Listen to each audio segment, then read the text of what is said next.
UP में गाय और मांस दो ऐसे मुद्दे हैं जो अलादीन के चिराग में से कुछ कुछ समय में बाहर आ ही जाते हैं और इन मुद्दों पर कहीं कोई अपनी राजनीति चमकाता है तो कहीं कोई अपना डंडा चलाने लगता है। ऐसा ही कुछ हुआ है गाजियाबाद में, जहां पर पहले तो मीट की दुकानों को बंद कराने के आदेश दिए गए, लेकिन अब जब सोशल मीडिया पर इस बात को लेकर मुद्दा उठा तो जनाब कह रहे हैं कि हम सिर्फ अवैध मीट की दुकानों को बंद कराने की बात कर रहे थे। नियम कायदे से चलने वाले दुकान वालों से कोई बैर नहीं है और वे पहले की तरह अपनी मीट की दुकानें खोल सकते हैं। दरअसल ये मामला शुरू हुआ गाजियाबाद के लोनी से विधायक नंद किशोर गुर्जर के एक लेटर से, जिसमें लिखा था कि लोनी विधानसभा क्षेत्र एयरक्राफ्ट अधिनियम के तहत आता है, इसलिए यहाँ मांस की दुकान, मांसाहारी होटल, हड्डी एकत्र करना, कट्टी घर, बूचड़खाना आदि राष्ट्र की सुरक्षा को देखते हुए प्रतिबंधित हैं। और इस लेटर में दुकान संचालकों को यहाँ तक चेतावनी दी गई थी कि अवैध कट्टी घर, मांस की दुकानों को सीज या ढाकर संचालकों के खिलाफ कानूनी कार्रवाई की जाए। लेकिन इस लेटर में देखें तो इसमें अवैध तरीके से और खुलेआम बिक्री को लेकर बातें कही गई थी। लेकिन नेतागिरी चीज ही ऐसी है जहां पर कोई किसी मुद्दे की शुरुआत भर कर दे और फिर अगला नेता उस सीमा के आगे न जाए तो कैसे हो सकता है। इसी मुद्दे को लेकर गाजियाबाद नगर निगम की महापौर आशा शर्मा ने नगर स्वास्थ्य अधिकारी को पत्र लिख दिया कि नवरात्रि पर्व को देखते हुए शहर में संचालित समस्त मीट मांस की दुकानों को आगामी 9 दिवस के लिए बंद कराया जाए। तो बस फिर क्या था, नेताजी का आदेश हो तो अधिकारी मानने में कहां पीछे रहने वाले हैं। फिर भले ही नवरात्र में मीट की दुकानों को बंद कराने का संवैधानिक आदेश या नियम कानून ना हो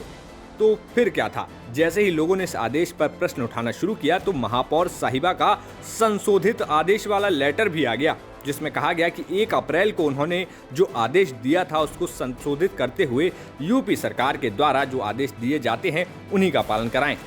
तो यूपी तक ने फिर पता लगाया कि नवरात्र में मीट की दुकानों को बंद कराने का क्या सरकार की तरफ से कोई आदेश मिला है, तो ऐसा कोई अलग आदेश लखनऊ की तरफ से नहीं दिया गया है। इसके साथ ही यूपी तक ने तमाम नगर निगम में भी ऐसे किसी आदेश का पता लगाया तो कहीं भी इस प्रकार का कोई आदेश नहीं दिया गया था। इसके बाद यूपी तक ने सीधे बात की गाजियाबाद के जिला खाद्य सुरक्षा अधिकारी विनीत कुमार से, तो उनका कहना था कि नवरात्र के समय में मीट मांस की दुकानें खोली जा सकती है, लेकिन नियमों का पालन किया जाए।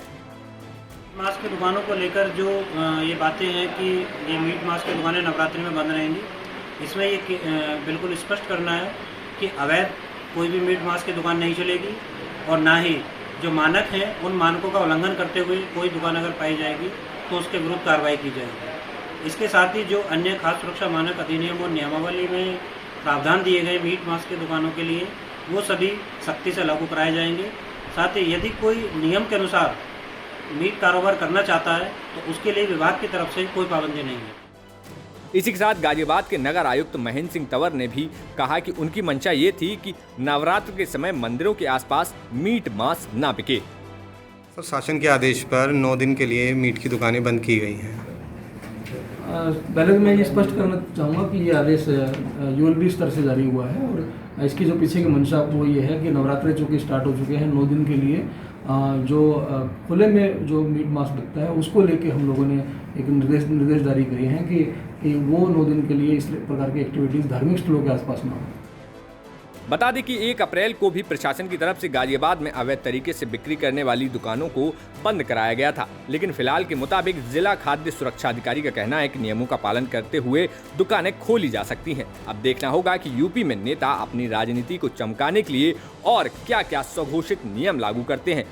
और कब तक उन आदेशों का संशोधित आदेश जारी करते हैं। तब तक यूपी से जुड़े हर एक मुद्दे की खबर को जानने के लिए देखते रहिए यूपी तक।